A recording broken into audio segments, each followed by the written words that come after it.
Book of life జీవ గ్రంథము. So part 7 ముగించేద్దాము ఈరోజుతో.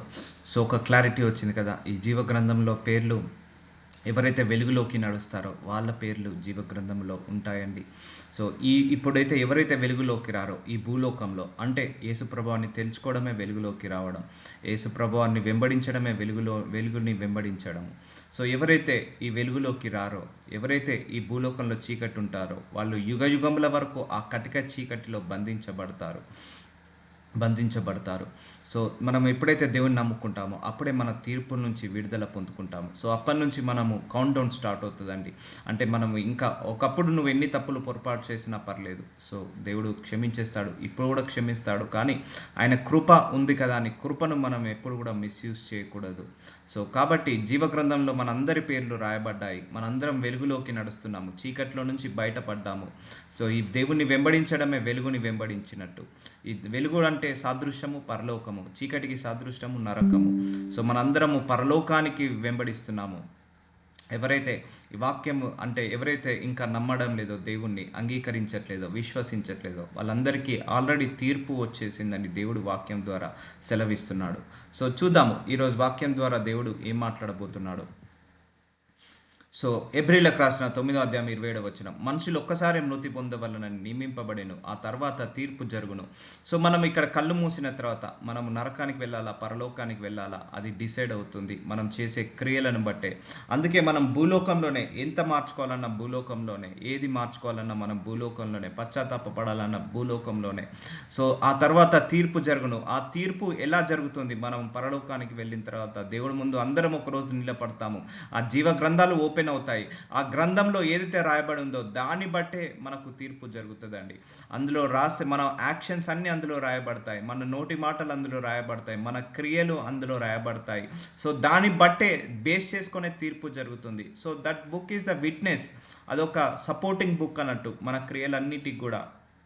అవన్నీ ఓపెన్ చేస్తే మన యొక్క అన్నీ కూడా అందులో రాయబడతాయి. సో ఆ రోజు ఓపెన్ అవుతుంటా ఉంటాయి మన జడ్జిమెంట్ రోజు.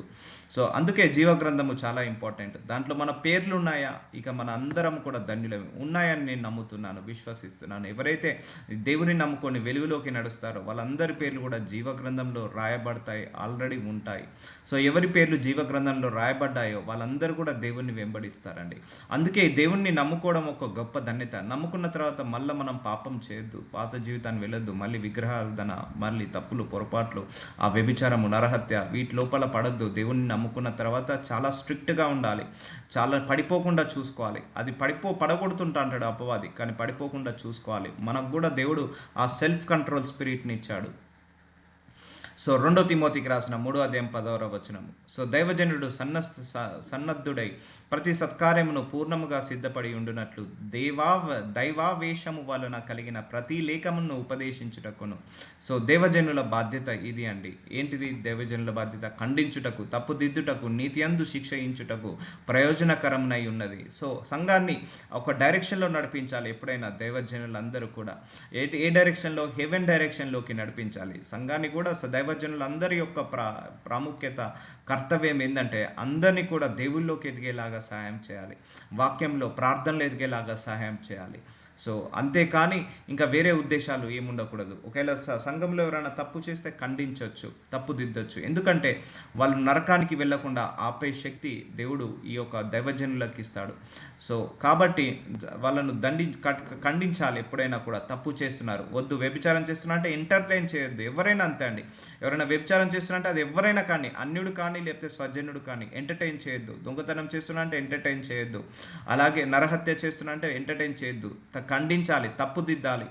సో నేను అంతే ఖండిస్తా అండి. ఎవరైనా తప్పు చేస్తున్నారు, వాక్యానికి విరుద్ధంగా వెళ్తున్నారు అంటే I will reject there activities. వాళ్ళని రిజెక్ట్ చేయను, వాళ్ళ యాక్టివిటీస్ని రిజెక్ట్ చేస్తాను.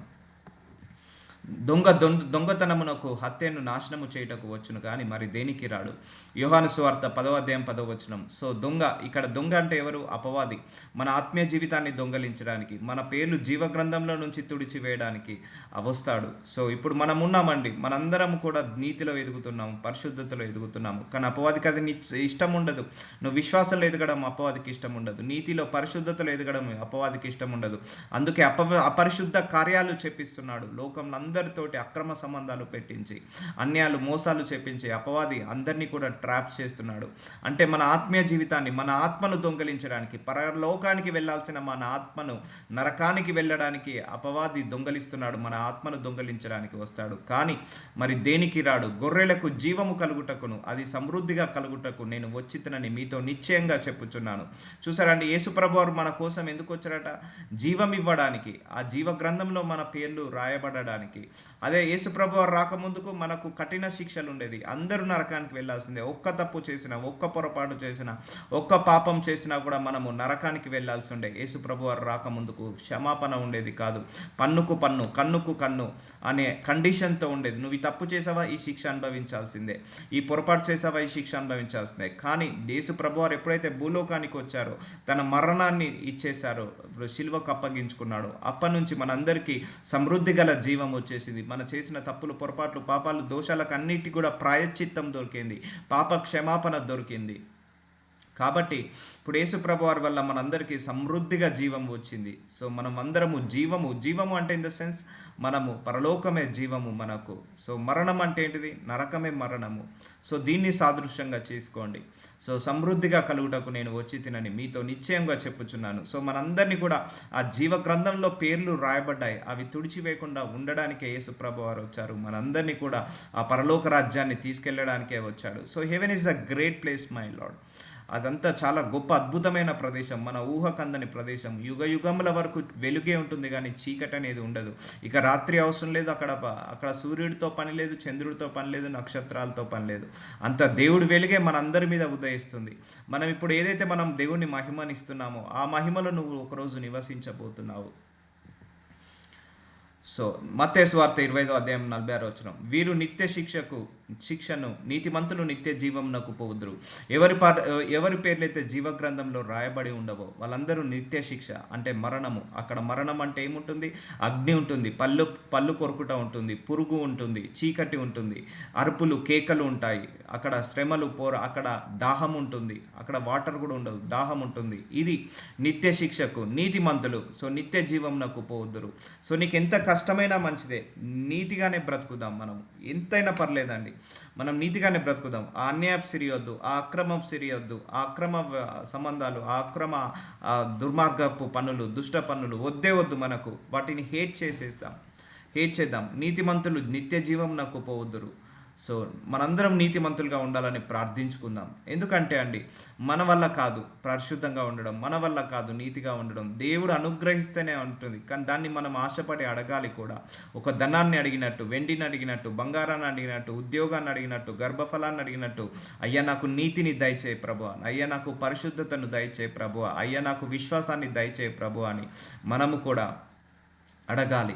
నిత్య జీవమునకు పోవుదురు. సో ఈ నీతిమంతుల పేర్లు ఎక్కడ రాయబడతాయండి? జీవగ్రంథంలో రాయబడతాయి. పరిశుద్ధుల పేర్లు జీవగ్రంథంలో, పవిత్రుల పేర్లు జీవగ్రంథంలో రాయబడతాయి. సో ఎవరి పేర్లైతే జీవగ్రంథంలో రాయబడవో వాళ్ళందరూ కూడా నిత్య శిక్షణకు, ఎవరి పేర్లైతే జీవగ్రంథంలో రాయబడతాయో వాళ్ళందరూ నిత్య జీవమునకు పరుగెడతారు. అలాగైనను ఏమందుము? రోమిలకు రాసిన 6:1 కృప విస్తరింపవలని పాపయందు నిలిచి ఉందమా? అవును, కృపాకాలంలో ఉన్నామండి. దేవుడి యొక్క కృపను బట్టి మనం అందరం పరలోకం వెళ్తాము. మనం 1,00,000 తప్పులు చేసిన, పొరపాటు చేసిన, పాపాలు చేసిన దేవుడైతే క్షమిస్తాడు. అలానే మనము క్షమిస్తున్నాడని తప్పులు చేయడం కరెక్టా? సో మనం కృపల కాలంలో ఉన్నామని విగ్రహారాధన చేయడం కరెక్టా? కృపాకాలంలో ఉన్నామని నరహత్య చేయడం కరెక్టా? కృపాకాలంలో ఉన్నామని మనం దేవుడి యొక్క మెర్సీ మన మీద ఉంది కదా అని మనము వ్యభిచారం చేయడం కరెక్టా? కరెక్ట్ కానే కాదు. అలాగైనను ఏమందుము? కృప విస్తరింపవలనని పాపమందు నిలిచి ఉందుమా? సో పాపమందు మనం నిలిచి ఉంటామా? నిలిచి ఉండము కదా. అట్లన రాదు. పాపము విషయమే చనిపోయిన మనము ఇక మీదట ఎలాగూ దానిలో జీవించుదుము. సో మనందరం మన యేసుప్రభు వారు శిలువలో మరణించినప్పుడే మన పాపాలన్నీ చనిపోయండి. So we are reborn in the Christ. ఇక మనందరం నూతన సృష్టి అండి, నూతన మహిమ. సో ఈ భూలోకం వల్ల మనందరం కూడా మన గొప్ప మహిమను గుర్తించలేకపోతున్నాము. సో కృప విస్తరింపవలని పాపమందు నిలిచి ఉందుమా? సో కృప ఉంది, అలాని పాపం చేయడం కరెక్ట్ కాదు. సో మనందరం కూడా ఎట్లాగూ జీవగ్రంథంలో నా పేర్లు రాయబడ్డాయని మనందరం కూడా తప్పులు చేయడం కరెక్టా? మనందరం పాపం చేయడం కరెక్టా? కరెక్ట్ కానే కాదు. ఎలాగైనా నేను పరలోకానికి వెళ్తాను, యేసుప్రభు అని నమ్ముకున్నాను కదా అని మనం తప్పులు, పొరపాట్లు, పాపాలు చేయడం కరెక్టా? కరెక్ట్ కాదు. ఆయన కృపను మనము మిస్యూజ్ చేయొద్దు. మనందరం జీవ సంబంధులం, వెలుగు సంబంధం. క్రీస్తు యేసులోనికి బాప్తిజం పొందిన మనమందరము ఆయన మరణంలోకి బాప్తిజం పొందితనం మీరు ఎరుగరా? సో ఆయన ఎలాగైతే మరణించాడో మనం బాప్తిజం తీసుకున్నప్పుడు మన పాత లక్షణాలు, మన పాత స్వభావము, పాత జీవితము, పాత రోత జీవితం, తప్పులు, పొరపాట్లు, దోషాలు, పాపాలన్నీ కూడా నీళ్ళల్లో మరణించబడతాయి. భూస్థాపితం చేసినట్టుగా నీళ్ళల్లో స్థాపితం చేయబడి మనం కొత్తగా ఉద్భవిస్తాము. కాబట్టి తండ్రి మహిమ వలన క్రీస్తు మృతులలో నుండి ఎలాగూ లేపబడెనో అలాగే మనము నూతన జీవము పొందిన వారమే నడుచుకున్నట్లు. సో మనందరము కూడా ఇక ఈ రోజు నుంచి కొత్తగా బ్రతుకుదాం. కొత్త జీవనాన్ని, కొత్త జీవితాన్ని, కొత్త మనస్సుని, కొత్త మారు మనస్సుని బయలుపరుచుకొని మనందరం కూడా ఇంకా దేవుళ్ళో ఎదుగుదాం, ఇంకా వాక్యంలో, ఇంకా ప్రార్థనలో ఎదుగుదాము. నూతన జీవము పొందిన వారమై నడుచుకున్నట్లు, కొత్త జీవితం వచ్చినట్టుగా, ఈరోజే కొత్తగా పుట్టినట్టుగా నడుచుకున్నట్లు మనం బాప్తిజం వలన మరణంలో పాలు పొందుటకై ఆయనతో కూడా పాతిపెట్టబడితిమి. సో మన పాపాలు, దోషాలు, పాపాలు అన్నీ కూడా పాతిపెట్టబడ్డాయి. సో మనకు మరణం ఇక మన మీద అధికారం లేదు. సో మనందరము జీవ గ్రంథంలో రాయబడ్డ జీవులము. మనందరము నరకానికి వెళ్ళకుండా పరలోకానికి వెళ్తున్న మన ఆత్మీయులం. మనందరం కూడా పరిశుద్ధులం, పవిత్రులం. మనమంతా different people. We are the different people. మనమంతా వేరుగా బ్రతకాలి, అంటే దేవుడికి నచ్చినట్టుగా బ్రతకాలి. సో మళ్ళీ మనం లోకంలో కడవద్దు, లోకానుసారంగా విషయాలలో మనం తలదూర్చొద్దు. మరియు ఆయన మరణం యొక్క సాదృశ్యమందు ఆయనతో ఐక్యము గలవారమైన ఎడల, సో మనం ఆయనలో ఏకమవుదాము. ఎలా ఏకమవుతాం? నువ్వు ఎక్కువగా ప్రార్థించినప్పుడు ఆయనలో ఏకమవుతావు, ఎక్కువగా వాక్యం విన్నప్పుడు ఆయనలో ఏకమవుతావు, ఎక్కువగా వాక్యం చదువుతున్నప్పుడు, ఆయనను స్తుతించినప్పుడు నువ్వు ఆయనలో ఏకమవుతాం. సో మనము ఆయనలో ఐక్యము కావాలి, ఒకటైపోవాలి. మనము ఆయన పునరుత్థానం యొక్క సాదృశ్యమందు ఆయనతో ఐక్యము గలవారమై ఉందుము. సో ఇవన్నీ ఎందుకు చెప్తున్నానంటే, సో మనకు ఇలాంటి జీవితం ఉంది. సో మనకు ఇంత మంచి ఫ్యూచర్ ఉంది. మన ఆఫ్టర్ డెత్ మనకు మరణం అనేది ఉండదు. ఇక మనకు భవిష్యత్తు ఇలా ఉండబోతుంది. సో ఆయనతో కలిసి ఉండబోతున్నాము, ఆయనతో ఐక్యమైపోతున్నాము. సో ఈ లోకకాల అల్పకాల భోగభాగ్యాల్లో పడి మనం ఇంత మంచి ధన్యతను పోగొట్టుకోవద్దు. అందుకే అపవాది టెంప్ట్ చేస్తాడు. సో నువ్వు తప్పులో పడాలని, పాపంలో పడాలని, దోషంలో పడాలని అపవాది ఎప్పుడు కూడా టెంప్ట్ చేస్తుంటా అంటాడు. టెంప్ట్ కావద్దు. So be honest to our God. ఎందుకంటే మన పేర్లు జీవగ్రంథంలో రాయబడ్డాయి. అవి తుడిచివేయకుండా చూసుకోవాల్సిన బాధ్యత మన చేతిలోనే ఉంది. అందుకే లోపల పరిశుద్ధాత్మను పెట్టాడు దేవుడు. ఆ జీవగ్రంథం వైపు మనల్ని నడిపిస్తున్నాడు. కాబట్టి దేవుడికి మహిమ కలుగును గాక. ఏమందుము మనం ఇకను పాపమునకు దాసులము కాకుండాకు పాప శరీరము నిరర్ధకమగునట్లు. సో మనం ఇక పాపములకు దాసం ఉండొద్దండి. ఆ యొక్క కమెండ్మెంట్స్ దేవుడైతే ఇచ్చాడో దానికి విరుద్ధంగా వెళ్ళడమే పాపము. దానికి మనం ఇక దాసులుగా ఉండొద్దు. ఎందుకంటే మనము పునరుత్థాన శక్తిత్వం పొందుకున్నాము, పునరుత్థాన జీవాన్ని పొందుకున్నాము. మనం వాటికి దాసులము కావద్దు. మన ప్రాచీన స్వభావంను ఆయనతో కూడా సిల్వ వేయబడలేవాలని ఎరుగుదుము. సో మన ప్రాచీన స్వభావాన్ని అంతా కూడా ఆయనే. అందుకే ఆయన సిల్వలో మన బాధలను తీసేసుకున్నాడట, మన అప్పులను తీసేసుకున్నాడట, మన రోగాలను, మన జబ్బులను, మన వ్యాధులను, మన ఫెయిల్యూర్స్ని, మన రిజెక్షన్స్ని, మన యొక్క సమస్యలను, పోరాటాలను, నొప్పులను అన్నిటిని కూడా ఆయన సిల్వలో తీసేసుకున్నాడు. అలాగే మనం చేసిన తప్పులు, పొరపాట్లు, పాపాలు, దోషాలు అన్నీ కూడా ఆయన 2000 సంవత్సరాల క్రితమే మన ఆయన సిల్వలోకి తీసేసుకున్నాడు. సో కాబట్టి మనందరం కూడా వీఆర్ ద డివైన్ పీపుల్. మనందరం ఆత్మీయ పీపులము, ఆత్మీయ సంబంధులం మనందరం కూడా. సో కాబట్టి ఇంకా మనం ఆత్మలో ఎదగాలని ప్రార్థించుకోవాలి. అది చాలా ముఖ్యమండి, పరిశుద్ధంగా, నీతిగా. ఎందుకంటే జీవగ్రంథంలో పేర్లు రాయబడ్డాయి కదా, మనందరం కూడా దేవుడితో ఐక్యం అయిపోవాలి. సో ఇలా రాయబడ్డాయి కాబట్టే దేవుడు మనందరినీ కూడా పిలుచుకొని ఏకం చేసి ఈ ప్రేయర్ మీటింగ్ నడిపిస్తున్నాడు. చనిపోయిన వాడు పాప విముక్తుడని తీర్పు పొంది ఉన్నాడు. మనము క్రీస్తుతో కూడా చనిపోయిన ఎడల మృతుల నుండి లేచిన క్రీస్తును ఇకను చనిపోడనియో మరణమును ఇకను ఆయన మీద ప్రభుత్వము లేదని ఎరిగి. అంటే మరణం అంటే ఇక్కడ సాదృశ్యము నరకం ఇక మన మీద ఏంటిది? ప్రభుత్వము చేయదిగా. ఎందుకంటే తీసివేసేశాడు, ఆ నరక పొలిమేరులను తీసివేసేశాడు, నరక ఛాయలను మన మీద నుంచి తీసివేసేశాడు. అందుకే you are no more sinner. నువ్వు ఎప్పుడు కూడా సిన్నర్ అని అనుకోవద్దిగా. You are no more sinner, you are no more poor, you are no more mistake person. నువ్వు నో మోర్ అన్రైచియస్ పర్సన్. అన్నీ ఆయన తీసేసుకున్నాడు. సో అందుకే మార్నింగ్ లేవగానే మనం శుభవచనాలు పలుక్కోవాలండి. I'm blessed today, I'm healed today, I'm anointed today, I'm delivered today. So ఇలా మంచి మంచి ప్రవచనాలు మనం అనుకోవాలి. సో నేను పాపిని, ఈరోజు నేను దోషిని, నేను నో నో నో అన్నీ తీసేశాడు దేవుడు. కొన్ని వేల సంవత్సరాల క్రితమే ఆ పాపాలను, దోషాలను, తప్పులను, పొరపాట్లను అన్నీ తీసేసి ఇప్పుడు మనం ఎటువైపు నడుస్తున్నాము? నిత్య జీవం వైపు నడుస్తున్నాము. మనం మన జీవం వైపు నడిపిస్తున్నాం. ఇక మరణం అనేది మనకు ఉండదండి. ప్రభుత్వం చేయదు, దాన్ని తీసేశాడు. ఆ 2000 సంవత్సరాల క్రితమే ఇక మన నరక యాతనను తీసివేసేసాడు. సో మనం చేయాల్సిందల్లా ఏంటిది? మనం చేయాల్సిన ప్రయత్నం మనం చేయాలి. ఆత్మీయ జీవితాన్ని కాపాడుకోవాలి, ఆత్మలో ఎదుకోవాలి. ఇంకా మనం కూడా తప్పులు, పొరపాట్లు, కృప ఉంది కదా, మన పేర్లు జీవగ్రంథంలో రాయబడ్డాయి కదా, మనం పరలోకానికి వెళ్తున్నాం కదా అని ఇక తప్పులు, పొరపాట్లు చేయడం కరెక్ట్ కాదు. తప్పులు, పొరపాట్లు చేయొచ్చు, కానీ పాపము చాలా డేంజర్ అండి. పాపమునకు జీతము మరణము, అది చాలా డేంజరు. ఆ నరకయాతన చాలా డేంజర్ అండి, చాలా డేంజర్ అది నరకయాతన. యుగముల వరకు వాళ్ళు అరుస్తూనే ఉంటారు, వాళ్ళకు దాహం వేస్తూనే ఉంటుంది. ఆ పురుగు చావదు, ఆ యొక్క అగ్ని ఆరదు అంటారు కదా, అలా ఉంటుంది అన్నట్టు. ఏలైనగా ఆయన చనిపోవుట చూడగా పాపము విషయమై ఒక్కమారే చనిపోయాను, కానీ ఆయన జీవించుట చూడగా దేవుని విషయమై జీవించుచున్నాడు. సో మనందరం కూడా అలాగే జీవిస్తామండి. యేసు ప్రభువారు ఎలాగైతే జీవిస్తున్నాడో, ఇప్పుడు ఒకసారి మరణించి ఎలాగైతే జీవిస్తున్నాడో మనందరం కూడా అలాగే జీవిస్తాము. సో ఎందుకు ఈ వాక్యాలు చెప్తున్నా అంటే, జీవ గ్రంథంలో రాయబడ్డ వాళ్ళ పేర్లు ఇలా ఉంటుంది, వాళ్ళ జీవితం మంచి భవిష్యత్తు ఉంటుంది. అది మనం చేతులారా నాశనం చేసుకోవద్దు. మనకు కిరీటము, మనకు సింహాసనము, పరలోకంలో స్థలాలు మనకు దేవుడు సిద్ధపరిచాడు. అలాగే మనందరికి కూడా ఆ ప్లేస్లో నివసించడానికి పిలుచుకున్నాడు. మనందరినీ కూడా జీవగ్రంథంలో పేరు రాయబడ్డాయి. మనందరానికి ఒక గొప్ప ధన్యత ఇవ్వబోతున్నాడు దేవుడు. వెలుగులో ప్రకాశింపజేస్తున్నాడు. సో ఇప్పుడు ఎవరైతే వెలుగులో నడుస్తారో యుగముల వరకు వాళ్ళు వెలుగులోనే ఉంటారు. ఇప్పుడు ఎవరైతే చీకట్లో నడుస్తారో యుగముల వరకు వాళ్ళు చీకట్లోనే ఉంటారు. అంటే చీకట్లో నడిచే వాళ్ళంతా నరకానికి, వెలుగులో నడిచే వాళ్ళంతా పరలోకానికి వెళ్తారు. అదే జీవగ్రంథంలో పేర్లు రాయబడ్డ వాళ్ళు జీవంలోకి, అలాగే వెలుగులోకి, జీవగ్రంథంలో పేర్లు రాయబడని వాళ్ళు నరకంలోకి, చీకటిలోకి వెళ్తుంటారు. కానీ అలా వెళ్ళడం దేవుడి చిత్తము కానే కాదు. ఏ ఒక్కరు కూడా నరకానికి వెళ్ళడం దేవుడి చిత్తము కానే కాదు. అటువలే మీరును పాపం విషయమై మృతులు కానీ.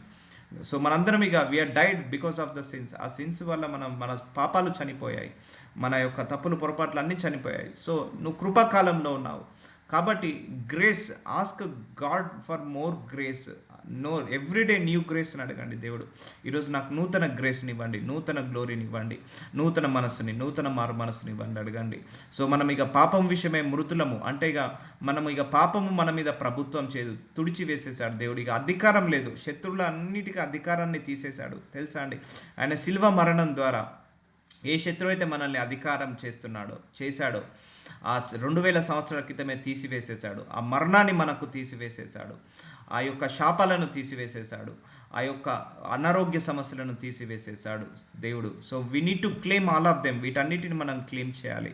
మనందరము we are no more sinner. So we are no more belongs to hell, we are belongs to heaven. మనందరం కూడా పరలోక సంబంధులం. ఇక నరకం అనేది మనకు ఇక పొర్రి మేరకు కూడా రాదు, మన అంచుల వరకు కూడా రాదు అది. ఎందుకంటే వీఆర్ లైట్ పీపుల్, మనం హెవెన్లీ పీపుల్, మనందరం వెలుగు సంబంధులము. సో కాబట్టి you need to change your mind set. దేవుడి విషయమే క్రీస్తు యేసునందు సజీవులుగాను మిమ్మును మీరే ఎంచుకొనుడి. చూసారా, మనందరం సజీవులుగా ఎంచుకోండి, మృతులు కాదు. సజీవులు అంటే ఇన్ ద సెన్స్ పరలోక సంబంధులుగా ఎంచుకోండి. మనందరం జీవం కలిగిన మనుషుల్లాగా, వెలుగు సంబంధుల్లాగా ఎంచుకోవాలి, కానీ మృతుల్లాగా మనం ఎప్పుడు ఎంచుకోవద్దు. నరకం అనేది ఇక మన మీద ప్రభుత్వం చేయదు, ఆ మరణం అనేది మన మీద ప్రభుత్వం చేయదు. మనకంత జీవమే మన మీద అధికారం చేస్తుంది. సజీవులుగా మిమ్మును మీరు ఎంచుకొనుడి. So you are no more belongs to sinner. ఎప్పుడు అనొద్దు ఇక నేను పాపిని అని అనొద్దు. తప్పులు, పొరపాట్లు చేస్తే దేవుని పశ్చాత్తాపడి క్షమించండి, అడగండి. ఆయన ఆల్రెడీ 2000 సంవత్సరాల క్రితమే, మనం 10 సంవత్సరాల తర్వాత చేసే తప్పు, మనం 10 సంవత్సరాల తర్వాత చేసే పాపం కూడా ఆయన ముందుగానే 2000 సంవత్సరాల క్రితమే మరణించాడండి. ఆ క్రియేషన్ అంతా వేరు, మన మానవ మేధస్సుకి అర్థం కాదు. ఇప్పుడు మనం ఉన్నాము, ఒక 2035లో ఏదైనా పొరపాటు చేస్తాం, ఏదైనా పాపం చేస్తాం అనుకోండి, దానికోసం ఆయన 2000 సంవత్సరాల క్రితమే మరణించాడు. అలా ఉంటుంది దేవుడి యొక్క కృప. ఆయన కృప ఎంతవరకు ఉంది తెలుసా? ఈ భూలోకంలో నివసించేంత వరకు, మన తుది శ్వాస వరకు ఆయన కృప ఉంటుంది. ఆ కృప చేత మనం పరలోకానికి వెళ్తాము. సో మనం ఇప్పుడు సజీవులం, పరలోక సంబంధులము. కాబట్టి you need to change your mindset. ఆశీర్వాదంలోనే ఉండాలి మనం, శాపంలో ఉండొద్దు.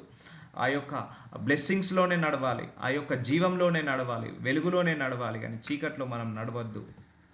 కాబట్టి శరీర దురాశలకు లోబడినట్లు చావునకు లోనైన మీ శరీరమందు పాపమును ఏలనీయకుడి. శరీర దురాశలు, నరహత్య, వ్యభిచారము, దొంగతనము, ఇవన్నీ కూడా దురాశ, దుర్బుద్ధి, దురాలోచనలు, పాపపు తలంపులు, చెడు తలంపులు, ఇవన్నీ కూడా మన మీద పాపమును ఏలనీయకుడి. లోబడినట్లు చావునకు లోనైన మీ శరీరమందు పాపమును ఏలనీయకుడి. సో మనందరం కూడా ఆ 2000 సంవత్సరాల క్రితమే వీటన్నిటి విషయంలో మరణించాము. మళ్ళీ అపవాదొచ్చి వీటన్నిటిని మనకు రుద్దిపోతుంటా అంటాడు. ఎందుకంటే నీ పేరు జీవగ్రంథంలో నుంచి తుడిచివేయాలని. సో మీ శరీరమందు పాపమును ఏలనీయకుడి. సో ఇది చాలామంది డ్రగ్స్ తీసుకుంటున్నారా, సో అది పాపాన్ని ఏలనిస్తున్నట్టు. శరీరమందు వ్యభిచారం చేస్తున్నారా, శరీరాన్ని పాపాన్ని ఏలనిస్తున్నట్టు. నరహత్య చేస్తున్నారా, లేకపోతే దొంగతనం చేస్తున్నారా, మోసాలు, అన్యాయాలు, అక్రమాలు చేస్తున్నారా, దుర్మార్గ పనులు చేస్తున్నారా, వాళ్ళందరూ శరీరమందు పాపాన్ని ఏలనిస్తున్నట్టు. అత్యాశ ఉందా లోపల, అపవిత్రత ఉందా, ఇవన్నీ కూడా శరీరాన్ని పాపమును ఏలనిస్తున్నట్టు. కాబట్టి మనం దురాశలకు లోబడనట్లుగా చావునకు లోనైన మీ శరీరమందు పాపమును ఏలనీయకుడి. సో ఇప్పటి నుంచి మనం ఇంకా నీతిగా బ్రతకాలి. మరియు మీ అవయవములను దుర్నీతి సాధనలుగా పాపమునకు అప్పగింపకుడి. సో మన అవయవములు, కళ్ళు, మనం చూసే కళ్ళు జాగ్రత్త, మాట్లాడే నోరు జాగ్రత్త, వినే చెవులు జాగ్రత్త, పనిచేసే చేతులు జాగ్రత్త, నడిచే కాళ్ళు జాగ్రత్త. సో మనందరం కూడా ఎలా అంటే పంచేంద్రియాలను మన కంట్రోల్లో పెట్టుకోవాలి.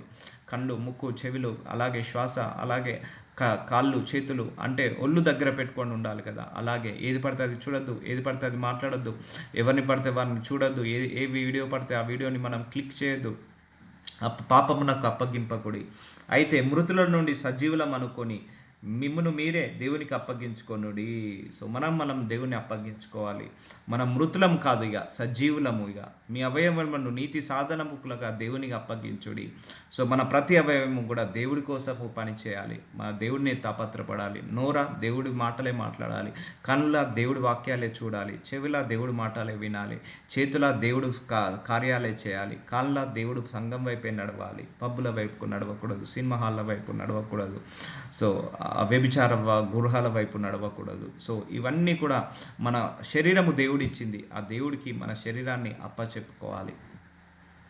మీరు కృపకే కానీ ధర్మశాస్త్రముకు లోనైన వారు కారు గనుక పాపము మీద ప్రభుత్వం చేయదు. చూసారా అండి, మనం కృపకాలంలో ఉన్నాము, ధర్మశాస్త్రం కింద లేదు. ఒకప్పుడు కృప లేకపోయి ఉంటే, ధర్మశాస్త్రం కింద ఉంటే కంటికి కన్ను, పన్నుకు పన్ను శిక్షలు వచ్చేది. అందరం కూడా 800 కోట్ల జనాభా నరకానికి వెళ్లాల్సిందే యేసు ప్రభువారు రాకపోయి ఉంటే. ఇప్పుడు కృపాకాలంలో ఉన్నాము, యేసు ప్రభువారు కృపను విస్తరింపచేసి వెళ్ళాడు. అందుకే ఇక పాపం మన మీద ప్రభుత్వం చేయదు. కాబట్టి అలాని పాపం చేయడం కరెక్ట్ కాదు. ఆ వ్యభిచారం చేయడం తప్పు, ఆ డ్రగ్స్ తీసుకోవడం తప్పు, ఆ నరహత్య చేయడం తప్పు. సో ఇవన్నీ కూడా పాపం మన మీద ప్రభుత్వం చేయదు. ఇక చెడు నాకు అంటదని పోయి బురదలో పడుకోం కదా, అలాగే ఇది కూడా అంతే, పాపంలో పడకూడదు. సో పాపం చాలా డేంజర్ అండి, చాలా డేంజరు. చాలామంది ఏదో సంతోషం కోసం అక్రమ సంబంధాలకు వెళ్తున్నారు, లేకపోతే అక్రమ సంపాదన కోసం వెళ్తున్నారు. సో అన్యాయాలు, అక్రమాలు, మోసాలకు వెళ్తున్నారు. చాలా డేంజర్, చాలా డేంజర్, చాలా డేంజర్. నరకయాతన ఉంటుంది అక్కడ, దుఃఖం ఉంటుంది అక్కడ, ఏడుపు ఉంటుంది. సో ఆ పాపం ఇప్పుడు మన మీద ప్రభుత్వం చేయదు. గాడ్ బ్లెస్ దెమ్ ఆల్సో, వాళ్ళని కూడా దేవుడు రక్షించును గాక. అట్లయినలా కృపకే కానీ ధర్మశాస్త్రముకు లోనాగు వారము కామని పాపము చేదుమా, అదన్నిటికీ కూడదు. చూసారా అండి, ఇవన్నీ నీ పేర్లు జీవగ్రంథంలో రాయబడ్డాయి. కాబట్టి అలాని నువ్వు మిస్యూజ్ చేయొద్దు, దేవుడి యొక్క కృపను మిస్యూజ్ చేయొద్దు, ఆ పరలోక పిలుపుని మనము మిస్యూజ్ చేయొద్దు, దేవుడి యొక్క ఆ యొక్క పరిశుద్ధతను, పవిత్రతను మిస్యూజ్ చేయొద్దు, ఆ జీవ కిరీటాన్ని మిస్యూజ్ చేయొద్దు, ఆ సింహాసనాన్ని మిస్యూజ్ చేయొద్దు. ఎందుకంటే ఇవన్నీ ఉచితంగా వచ్చిన వాడికి ఎప్పుడు కూడా తెలియదు. కష్టపడకుండా ఏది రాదు, వస్తే ఎవరికి అర్థం కాదంటారు. ఇవన్నీ మనం కష్టపడకుండానే దేవుడు మనకి ఇచ్చాడు. అందుకే చాలామందికి అర్థం కావట్లేదు దేవుడు మన కోసం ఏమి చేశాడో, ఎంత చేశాడో. అదెన్నటికీ కూడదు. పాపము చేదుమా, అదెన్నటికీ కూడదు. మనం కృప కింద ఉన్నామని పాపము చేయకూడదు. మన పేర్లు జీవగ్రంథంలో రాయబడ్డాయని మనం పాపం చేయకూడదు. So we need to control our self. ఇంకా మనల్ని మనము కంట్రోల్ చేసుకోవాలి, దేవుడికి అప్పచెప్పుకోవాలి. లోబడుటకు దేనికి మిమ్మును మీరు దాసులుగా అప్పగించుకుందరో, మనం ఎవరికి దాసులుగా అప్పగించుకోవాలి? దేవుడికి దాసులుగా అప్పగించుకోవాలి. అది చావు నిమిత్తము పాపమునకే కానీ, నీతి నిమిత్తము విధేయతకే కానీ దేనికి మీరు లోబడుదురో దానికే దాసులు అవ్వద్దని మీరు ఎరుగరా? ఇప్పుడు ఒకటండి, ఇప్పుడు ఆల్కహాల్కి దాసుడైన వాడు అందులోంచి విడిపించలేడు, డ్రగ్స్కి ఆ దాసుడైన వాడు అందులోంచి విడిపించబడలేడు, దానికే దాసు అయిపోతాడు అలవాటు ఉన్నవాడు. సో దేనికైతే అలవాటు అలవాటు పడతాడో దానికే దాసులు అవుతారు. సో మనము దేవుడికి అలవాటు పడాలి, అందుకే దేవుడికి దాసులం అవుతాము. డ్రగ్స్కి అలవాటు పడ్డారనుకోండి, డ్రగ్స్కి దాసులు అవుతారు. వ్యభిచారానికి అలవాటు పడ్డారనుకోండి, వ్యభిచారానికి దాసులు అవుతారు. ఆ దొంగతనానికి అలవాటు పడ్డారనుకోండి, ఆ దొంగతనానికి దాసులు అవుతారు. కానీ మనందరం కూడా దేవుడికి అలవాటు పడాలి, దేవుడికి దాసులము కావాలి మనందరము కూడా. ఇంకా మనందరికీ గొప్ప ధన్యత అండి, మంచి జీవితాన్ని ఇవ్వబోతున్నాడు దేవుడు పరలోక రాజ్యంలో. మరణం నుంచి విడుదల కలిగించాడు మనందరినీ కూడా. ఆ నరక యాతన, ఆ వేదన, ఆ శోధన, ఆ పండ్లు కొరుకుడు, ఆ చీకటి, అవన్నిటి నుంచి దేవుడు భయంకరమైన జీవితం నుంచి మనందరినీ కూడా విడుదల కలిగించాడు. ప్యూరిటీగా బ్రతుకుదాం బ్రతికినంత కాలము. సో మీరు పాపమునకు దాసులై ఉంటిరి కానీ ఏ ఉపదేశ క్రమమునకు మీరు అప్పగింపబడితిరో దానికి హృదయపూర్వకంగా లోబడిన వారై పాపం నుండి విమోచింపబడి. చూసారా, మనం 2000 సంవత్సరాల క్రితమే పాపం నుంచి విమోచింపబడ్డాము. ఎందుకంటే అండి, పాపం మనల్ని అంతగా వదలదు, వెంబడిస్తుంది, వేడాడుతుంది. మనం వదిలిన పాపం మనల్ని వదలదు, అంత ఘోరంగా ఉంటుంది. చాలామంది కూడా దేవుని నమ్ముకొని కూడా పాపం చేస్తున్నారు, అది వాళ్ళను వదలదు. చీకటిలాగా వెంబడిస్తూనే ఉంటుంది, ఒక నీడలాగా వెంబడిస్తూనే ఉంటుంది. కొంతమంది పాపం చేసి వదిలేస్తారు, కానీ ఆ పాపం మాత్రం వాళ్ళని వదలదు, వెంటాడుతుంది, వేధిస్తూ ఉంటుంది. స్ట్రిక్ట్గా ఉండాలి. మనకు నీతికి దాసులైతిరి, మనందరం నీతికే దాసులం కావాలి. మనందరం పాపం నుండి విమోచింపబడ్డాము, అట్లా తీసివేసేశాడు. ఇందుకు దేవునికి స్తోత్రము. చూసారండి, దేవుడికి మహిమ కలగాలి, దేవుడికి స్తోత్రం కలగాలి. మనకు ఉచితంగా నీతిమంతులుగా చేశాడు, ఉచితంగా పరలోక రాజ్యం ఇచ్చాడు, ఉచితంగా జీవ గ్రంథంలో మన పేర్లు రాశాడు, ఉచితంగా మనకు ఆ ధన్యతనిచ్చాడు పరలోక రాజ్యంలో నిలబడడానికి. అందుకే దేవుడికి స్తోత్రం కలగాలి. పాపం నుండి మనందరం కూడా విమోచింపబడ్డాము, నీతికి దాసులయ్యాము. మనందరం కూడా తీసివేశాడు. ఇట్లా ఎడమ చేతితో తీసి పడేస్తాం చూసావా, అలాగే మన నరకాన్ని తీసి అలా పడేశాడు యేసు ప్రభువు శిల్వ మరణం ద్వారా. ఆ యొక్క మనం ఇలా తీసి ఇట్లా ఎడమ చేతితో పడేస్తాం చూసావా ఏమైనా ఐటమ్స్ని, అలా నరకాన్ని అలా తీసి పడేశాడు అండి మన జీవితంలో నుంచి. సో మనం ఇంకా స్ట్రిక్ట్గా ఉండాలి, ఇంకా మనం దేవుల్లో ఎదగాలి. మీ శరీర బలహీనతను బట్టి మనుష్య రీతిగా మాట్లాడుచున్నాను, ఏమనగా అక్రమము చేయుటకై అపవిత్రతకును అక్రమమునకు మీ అవయములను దాసులుగా ఎలాగా అప్పగించితిరో అలాగే పరిశుద్ధ కలుగుటకై ఇప్పుడు మీ అవయములను నీతికి దాసులుగా అప్పగించుడి. సో ఇప్పటి వరకు మనం ఎన్నో పాపాలకు, ఎన్నో తప్పులకు, ఎన్నో పొరపాట్లకు, దోషాలకు మన శరీరాన్ని అప్పగించవచ్చు. ఆ సినిమా చూడొచ్చు, ఆ డ్రగ్స్ తీసుకోవచ్చు, ఆ వ్యభిచారంకి వెళ్ళొచ్చు, లేకపోతే ఆ నరహత్య కానీ, లేకపోతే దుర్మార్గ పనులు చేసి ఉండొచ్చు. కానీ ఈ రోజు నుంచి అందరము కూడా నీతికి మన శరీరాన్ని అప్పగిద్దాము, పరిశుద్ధతకు మన శరీరాన్ని అప్పగిద్దాము, దేవుడికి మన శరీరాన్ని అప్పగిద్దాము, దాసులుగా ఉందాము, దేవుడికి కోరుకుందాము. మీరు పాపంనకు దాసులై ఉన్నప్పుడు నీతి విషయమై నిర్బంధము లేని వారై ఉంటిరి. సో పాపంలో ఉన్న వాడికి నీతి అనేది తెలియదు, ఆ మందు తాగుకురా అంటే వాడికి తెలియదు, సో ఆ వ్యభిచారం చేయకురా అంటే చేయలేదు, ఆ మైకంలో ఉంటాడు. సో మనందరం కూడా ఆ మైకంలో లేము. ఇప్పుడు అంతా మన మైకం అంతా దైవిక మైకమే, ఆత్మీయ మైకమే, పరలోక మైకమే. మనందరం కూడా ఆ మైకంలో మనం ఉండాలి. అప్పటి క్రియ వలన మీకేమి ఫలము కలిగేను, వాటిని గురించి మీరు ఇప్పుడు సిగ్గుపడుచున్నారు కారా. చూసారండి, పాపము చేసిన వాడు ఎప్పటికైనా పాపంలోనే ఉన్నప్పుడు వాడు సిగ్గుపడాల్సి వస్తుంది. చాలామంది ఇప్పుడు సంతోషంతో ఆనందంతో పాపం చేస్తారు, కానీ ఒకరోజు సిగ్గుపడే రోజు వస్తుంది. వాటి అంతము మరణమే. చూసారండి, మరణమే అంటే పరలోకము కాదు, నరకమే. సో అంటే జీవ గ్రంథంలో ఇలాంటి వాళ్ళ పేర్లు తుడిచివేయబడతాయి, ఆ యొక్క పాపం చేసే వాళ్ళ పేర్లు. సో పాపం డేంజర్ అండి, మళ్ళీ చెప్తున్నాను, పాపము చాలా డేంజరు. అది మనం ఎడ్యుకేట్ చేయాలి.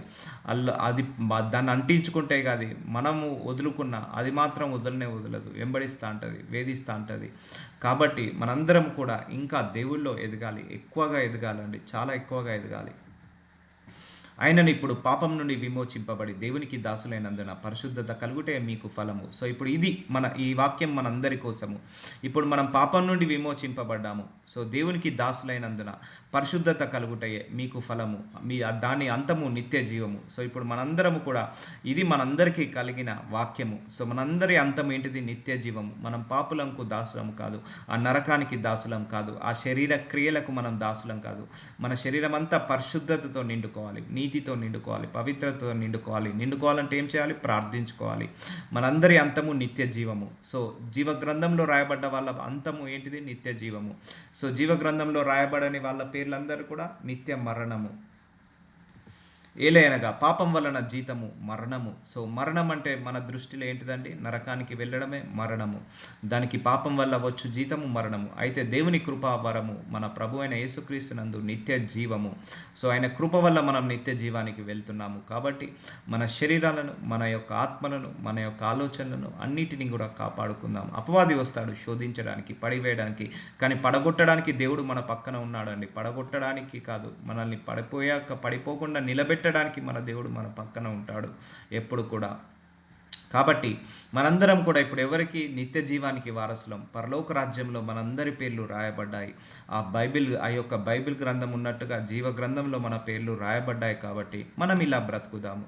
ఇక పాపంనకు మనం ఎప్పుడు కూడా ఏంటిది హ్యాండ్ ఇవ్వద్దు. అంటే ఎప్పుడు కూడా దాన్ని చేపించుకోవాలి, అసహించుకోవాలి, సిన్ని అసహించుకోవాలి. నేను చాలా సందర్భాలు పాపం అంటే ఏంటిదో చెప్పాను. వాటిని యూ నీడ్ టు హేట్.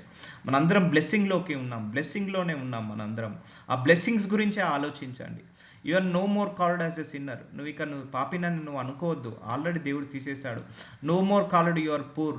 నేను పేదవాడిని ఎప్పుడు అనుకోవద్దు, యు ఆల్రెడీ రీచ్డ్. దేవుడు అదన్నీ తీసేశాడు. 2000 సంవత్సరాల క్రితమే నీ కోసము నువ్వు రిచ్ కావడానికి ఆయన పూర్ అయిపోయాడు. నిన్ను ధనవంతుడు చేయడానికి ఆయన పేదవాడయ్యాడు. నిన్ను పుణ్యాత్ముడు చేయడానికి ఆయన పాపాత్ముడయ్యాడు.